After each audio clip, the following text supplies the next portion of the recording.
One night, Sir Handel was in a siding for small repairs. He was grumbling to himself. Earlier that day, he was pulling some axle coaches, which he despised quite a bit. He referred the other coaches, the ones with bogies, instead of them.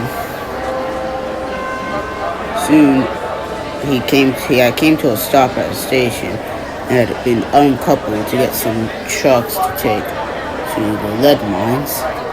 But on his way to collect the trucks, he had derailed because he was being quite careless and went over some points set against him, damaging his side rod and one of his wheels. And now he was here, grumbling and was frustrated. "Those blasted cattle trucks," Sir Handel said. "I'll show them a jolly good lesson once I'm done with them. They are real coaches, even if they don't look like it." Sir Handel looked up. Sir Handel, surprised by the sudden voice, looked up.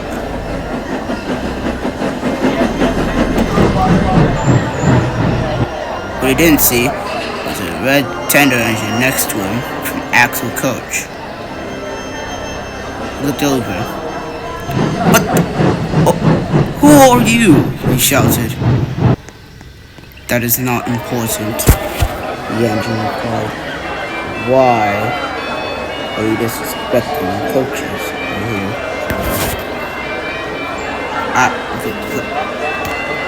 They're not coaches. Or at least the ones I was pulling earlier. They were cattle trucks, he said. The engine sighed loudly. It sounded like he was getting quite irritated listening to the little engine. "Engines like you should know very well to treat all coaches well, whether if they're axle or they're bogies," the engine said. "I should know." "Preposterous," said Sir Handel. "Why would you know?" The engine then smiled.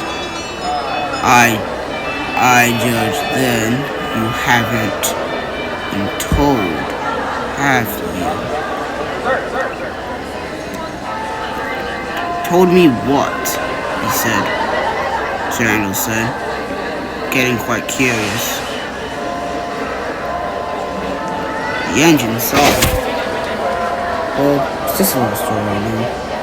But if you insist, I'll tell you now." And this was the story he told. Afton Railway was just built. It had quite few engines. For example, like Pug and 98462. The railway's first two engines, Thomas and Edward, were too small to handle the workload alone. Any other engines were loaned from other railways, such as the LBSCR, the LNWR, and the LNER. Was called Afton. He kinda hated some of the coaches on the railway.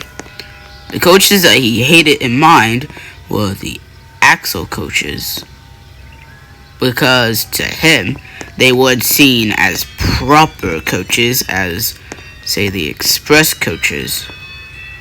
And he would try to do anything to get out of pulling them. Just absolutely hated the axle coaches. Because by his logic, a coach not having bogies regarded to them as an improper coach, unlike the bogie coaches that he much preferred. Thomas was shunting some coaches for Afton's passenger train. He was already in a bad mood and was quite feeling annoyed today. Soon, Afton had spotted Thomas leaving the station. He was confused at first because he thought he should have been at the station or shunting his coaches. When he went back to confront him, but he knew he didn't really have time, so went up to the station. But when he saw the coaches he was supposed to be pulling, he was not too happy. Axle coaches? Really? Ha! I'm too good for axle coaches, Afton said to his driver. It doesn't matter if you want or don't want to pull them, Afton's driver explained to him. We have passengers to take, and we must do the job that we are assigned, unless you want to be scrapped. You wouldn't want that, do you, Afton? Afton didn't say anything more, but was still angry. Backed up to the coaches and coupled up to them with a bang. Watch it, said one of the coaches. Oh, shut up back there, Afton replied back. You, Afton said, while finding the right words to say. I am your engine today, whether if you like it or not. Soon the passengers all got on board and the guard blew his whistle. And with that, Afton set off with the passenger train.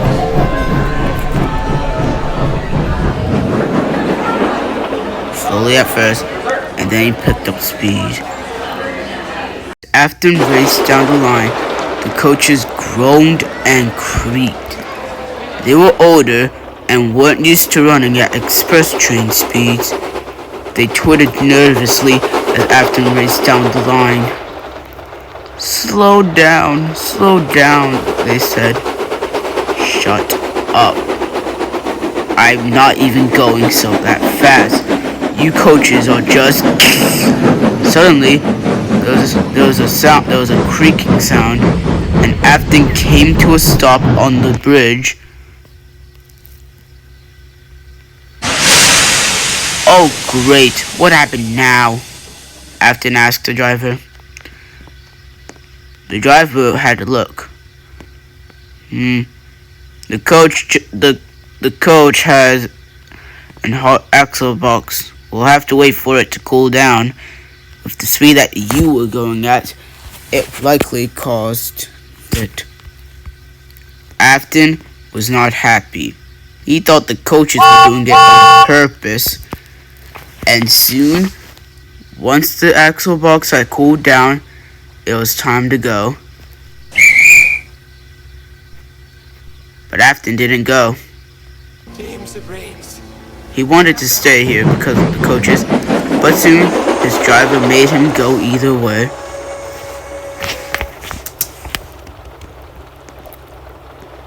Afton continued to race down the line. He soon was approaching Walsworth.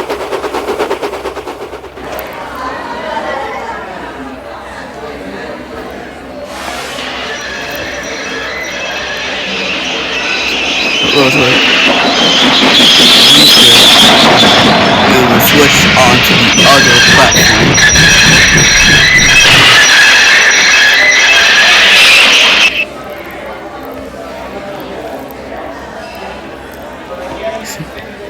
Then, once that was over, Afton went over to Walsworth Yards to shunt the coaches away.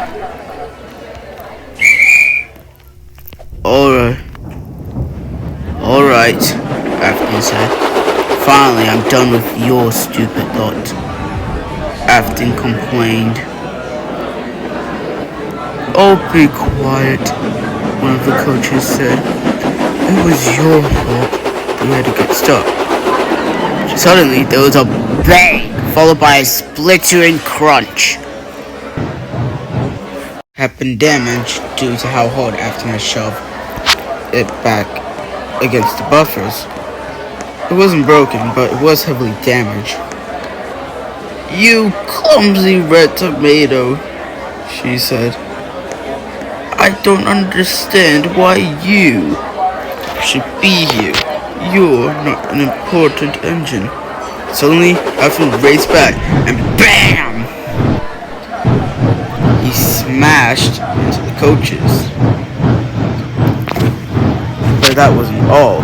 He also had broken one of the coaches. Afton was quite shocked.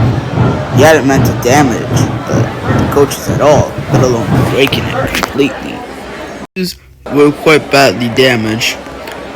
The coach in front had been derailed, and a wheel had came off. And some of her frames would need to be fixed. The second coach, however, wasn't so lucky. He had crashed off the tracks completely, and it snapped in half.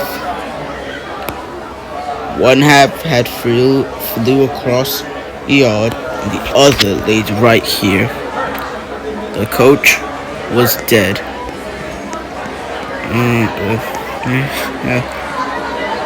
Sorry, Afton replied quite sheepishly. The engine came with a crane and a flatbed to load the broken coach on and take it away. The engine was quite shocked at the sight he could see. What happened here, Afton? The engine asked. I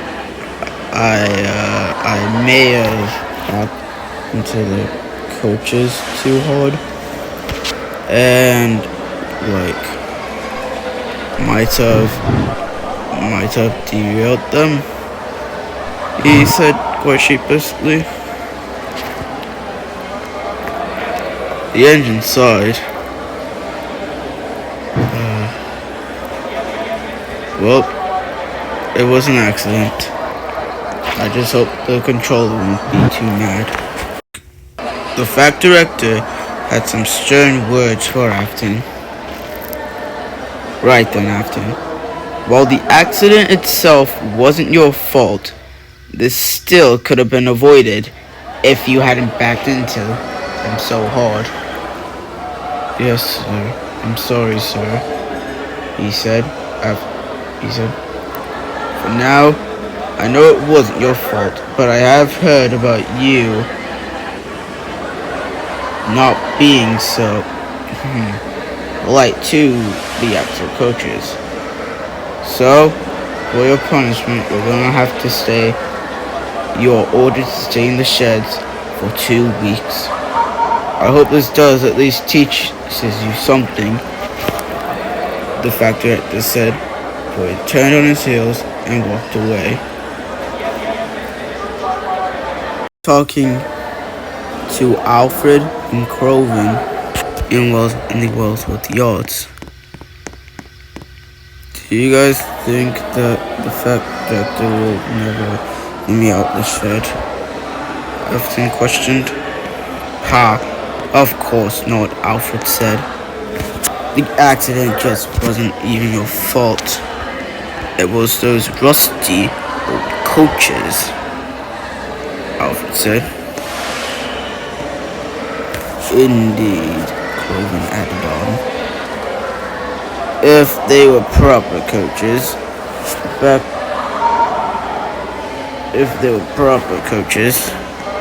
the fact of them breaking is very unlikely to happen. Well, I guess, but no. Afton looked at me. It wasn't your fault. It was those blasted coaches. If they were proper coaches, we wouldn't have been in this situation. What are you not understanding here? It wasn't your fault, so don't act like it is your fault, alright? You did nothing wrong. So, what are you gonna do? You gonna take responsibility? Or are you gonna prove the fact that you're wrong and that he isn't wrong? Afton fought for a few minutes until he finally spoke up. I guess you two are right. Those Axel coaches had nothing but trouble recently. And so, with that, Afton puffed off.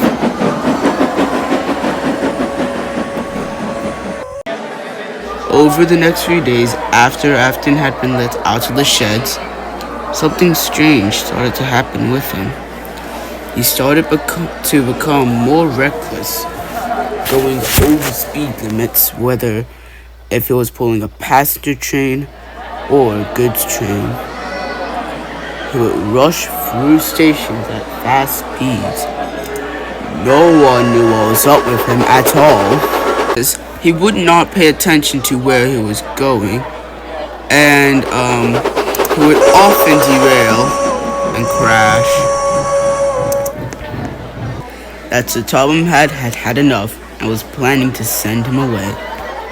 However, one night, something would go wrong. One foggy night, it was close to midnight. Afton had been scheduled to take a midnight late train called the Midnight Special. He puffed into the station.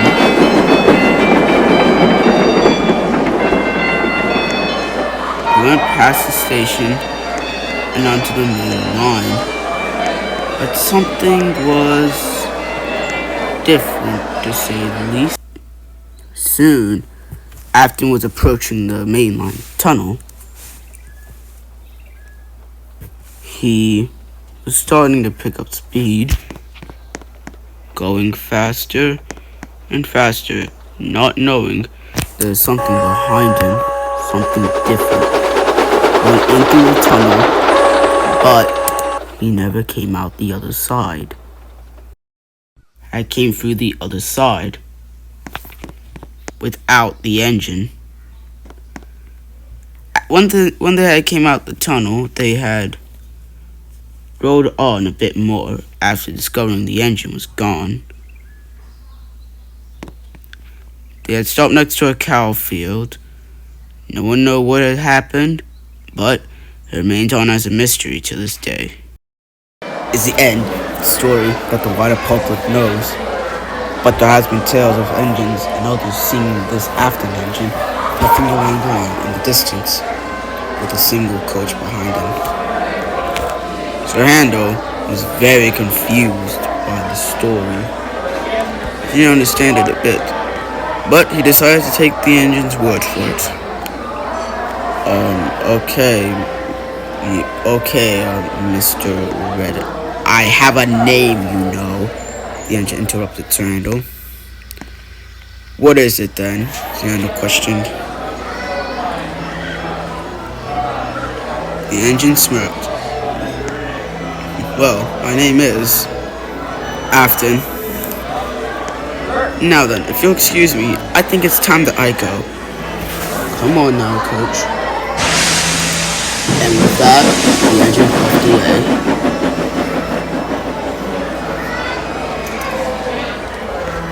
Sir Handel was speechless. One foggy night, Jordan had crashed on the LNWR. He was waiting for a crane to come, and then suddenly he thought he could hear something.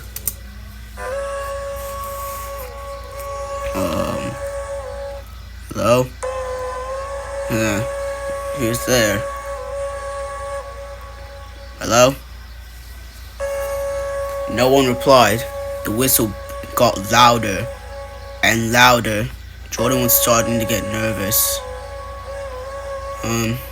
This isn't funny. Who's there? Hello? No, still no reply. But the whistle just kept on getting louder and louder, as if an engine was coming. Hello? This is not funny anymore. Hello? This is not funny anymore. So stop this. I demand you to stop this. This is not funny anymore. What is happening? This isn't funny. Stop this. This is not funny anymore. Suddenly, an engine raced past. Jordan could feel like the engine was familiar as he stopped next to it. What the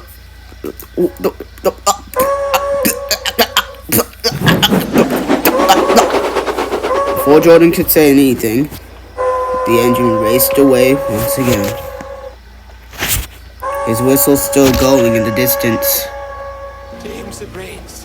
Jordan wasn't sure, but he had a feeling he knew who the engine was. And now, I would like to thank someone. I would like to thank the YouTuber Smudger Likes Pizza for helping me make this remake. And before you ask, no, this is not the YouTuber Purple Hoodie. But yeah, I recommend checking this guy out. He makes cool videos and shorts, at least in my opinion. So yeah, come on, go check out his channel. Come on, I know you want to. Okay, that's it for now.